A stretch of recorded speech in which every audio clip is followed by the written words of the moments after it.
Hello, my name is Larry Hussey. My YouTube account is Drug Force and Consumer News.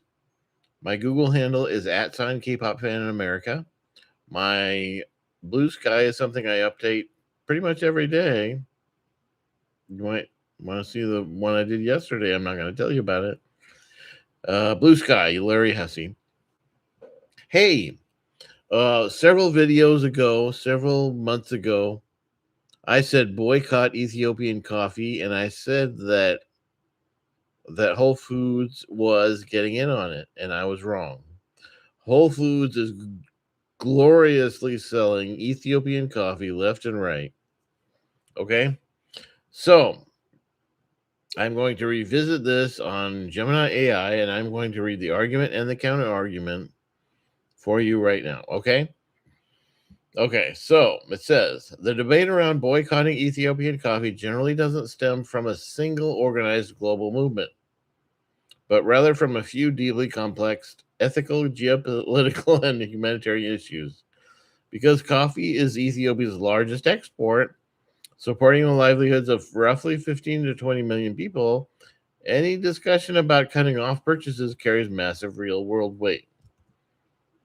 Yes, I know that. Okay. Okay, so government revenues and armed conflict. The most common reasons some consumers choose to boycott products from Ethiopia is the ongoing political instability and regional conflicts, such as the fallout from the Tigray War and subsequent clashes in regions in Amhara and Oromia. I don't know. I'm just reading it. Okay. The argument for a boycott. The central government collects significant export taxes on coffee. Critics argue that buying commercially traded Ethiopian coffee indirectly funds the state's military operations and defense budget during times of domestic conflict and alleged human rights abuses. The counter argument. The vast majority of Ethiopian coffee is grown by over 600,000 independent, impoverished small holders owning less than 2 hectares of land.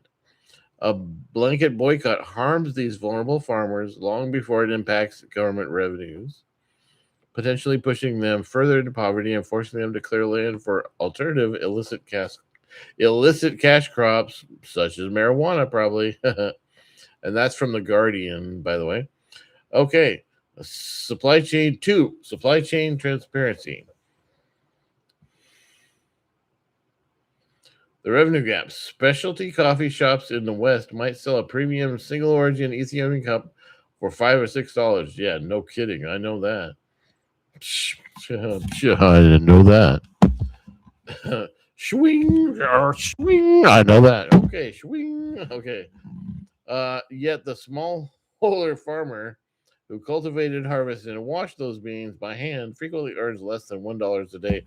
Swing! Well, less than $1 a day. That's right. All right.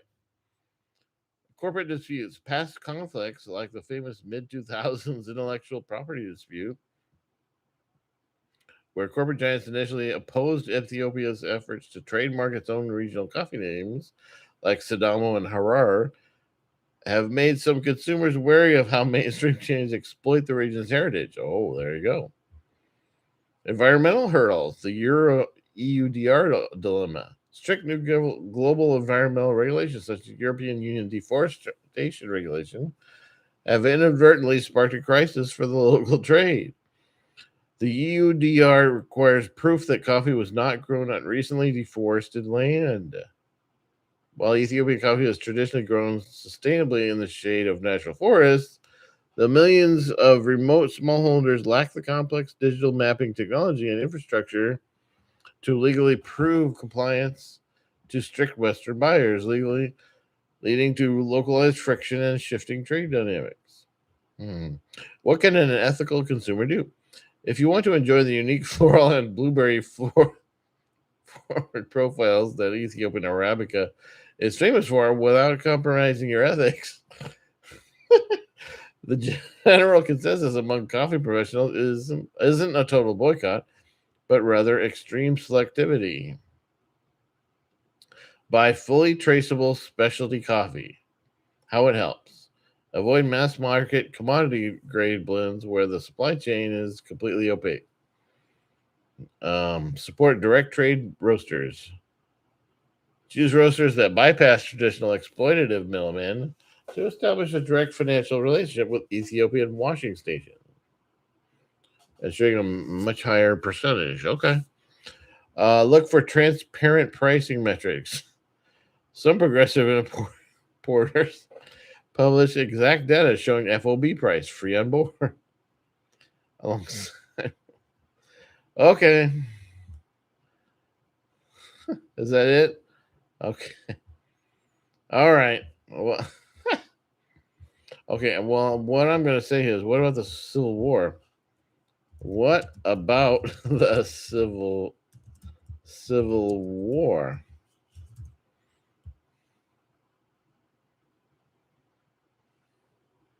The connection between Ethiopian coffee and the Civil War is highly volatile, shifting away from the original 2020 to 2022 Tigray War and fracturing into a complex web of regional insurgencies. The Amhara insurgency, parentheses, the Fano conflict, the Oromaya rebellion.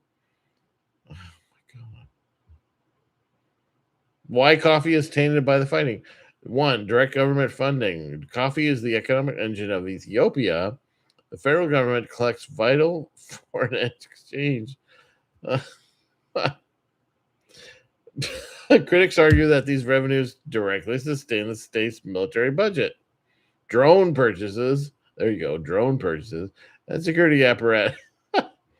Oh, all right. The ethical catch 22, there we go. This is where the boycott logic hits a devastating wall. The vast majority of Ethiopian coffee is not grown on state run plantations. It is produced by roughly 600,000 to 800,000 independent smallholder farms. These families rely on entirely on the coffee harvest for medicine, food, and basic survival. If global consumers execute a blanket boycott on Ethiopian coffee, the federal government feels an economic pinch, but it cannot pivot. The smallholder farmers face immediate catastrophic poverty. When coffee becomes unprofitable, farmers are often forced to clear ancestral forests and grow khat, KHAT, a local stimulant leaf, just to survive. No, KHAT is a local stimulant leaf just to survive, destroying both the local ecology and their long term economic independence. The consensus: target the supply chain, don't boycott the country. Because a blanket boycott punishes the victims of a civil war far more than the perpetrators, the global specialty coffee community heavily advocates for hyper traceable purchasing over avoidance. By purchasing exclusively a single origin direct trade coffee, direct trade. Okay. All right. So Gemini is telling me there's a new label to look for, and that is direct trade. Direct dash trade. So single origin direct trade. That must be what Starbucks is doing, because they are selling Ethiopian coffee by the handful, and they're just selling Ethiopian coffee by the just throwing at you. Just here's Ethiopian coffee, it's thrown at you. And so that must be what they're doing, a single origin direct trade. Okay.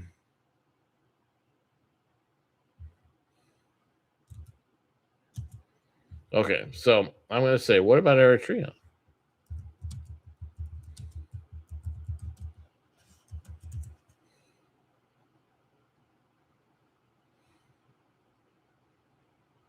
The relationship between Eritrea coffee and the conflict in Ethiopia introduced an entirely different angle, dealing with proxy warfare, severe international isolation, and a potential border war. Oh, God. Eritrea barely produces coffee. Okay. All right. That is what Gemini is missing. Okay. We're going to introduce the human element here. Okay. Ethiopia tortures Eritrean citizens with the tax money they collect from selling Ethiopian coffee. You have 0 seconds left on your 10-minute break. That's my opinion.